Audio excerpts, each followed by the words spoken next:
কৌশলগতভাবে গুরুত্বপূর্ণ হরমুজ প্রণালীর জলসীমানায় নিজেদের অংশীদারিত্ব এবং এই জলপথ থেকে পাওয়া রাজস্ব ভাগাভাগি নিয়ে চুক্তিতে পৌঁছেছে ইরান ও ওমান। বুধবার এ তথ্য জানিয়েছে ইরানের আধা সরকারি সংবাদ সংস্থা তাসনিম নিউজ। ইরানি বাহিনীর এক মুখপাত্র জানান, প্রায় এক মাস আগে ওমানের সঙ্গে এই বিষয়ে আলোচনা শুরু হয়। ধারাবাহিক আলোচনার পর এমন একটি সমঝোতায় পৌঁছানো হয়েছে যা উভয় পক্ষই গ্রহণ করেছে। চুক্তিতে হরমুজ প্রণালীর জলসীমায় দুই দেশের অংশ এবং সেখান থেকে অর্জিত রাজস্বে ইরান ও ওমানের ভাগ নির্ধারণের বিষয়টি অন্তর্ভুক্ত রয়েছে। তবে আলোচনার পথে যুক্তরাষ্ট্র বাধা সৃষ্টি করেছে বলেও অভিযোগ করেছে ইরানি বাহিনী। তাদের দাবি, মার্কিন হস্তক্ষেপের কারণে সমঝোতা চূড়ান্ত করার প্রক্রিয়া বিলম্বিত হয়েছে।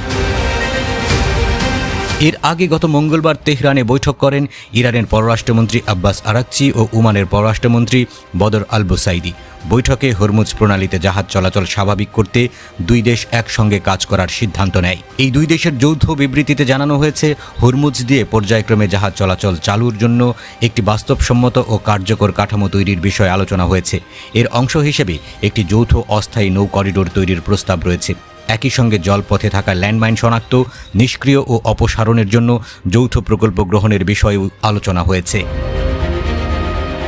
পরবর্তী সময়ে দীর্ঘমেয়াদী আলোচনার মাধ্যমে একটি স্থায়ী নৌ করিডোর এবং হরমুজ প্রণালীর ভবিষ্যৎ প্রশাসনিক ব্যবস্থাপনা নির্ধারণের পরিকল্পনা রয়েছে।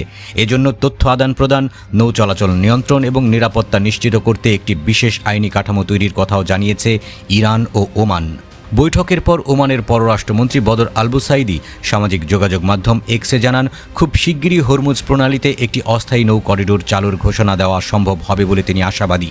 ইরানের রাষ্ট্রীয় টেলিভিশনে দেওয়া সাক্ষাৎকারে প্রস্তাবিত অস্থায়ী নৌ রুটের ভৌগোলিক সীমানা ব্যাখ্যা করেছেন দেশটির উপপররাষ্ট্রমন্ত্রী কাজেম ঘারিবাবাদি। তিনি জানান, ওমান উপসাগর থেকে পারস্য উপসাগরে প্রবেশের রুটটি পুরোপুরি ইরানের জলসীমার উপর দিয়ে যাবে। অন্যদিকে পারস্য উপসাগর থেকে বের হওয়ার রুটটি ইরান ও ওমান দুই দেশের জলসীমার উপর দিয়ে যাবে। এই অস্থায়ী নৌ রুটের বিস্তারিত চূড়ান্ত করতে আগামী 30 থেকে 60 দিনের মধ্যে দুই দেশ আরও কয়েক দফা বৈঠকে বসবে বলেও জানান ঘারিবাবাদি। ইরান ওমানের এই সংবেদনশীল সমঝোতা এমন এক সময়ে হলো যখন তেহরান ও ওয়াশিংটনের মধ্যে উত্তেজনা অব্যাহত রয়েছে।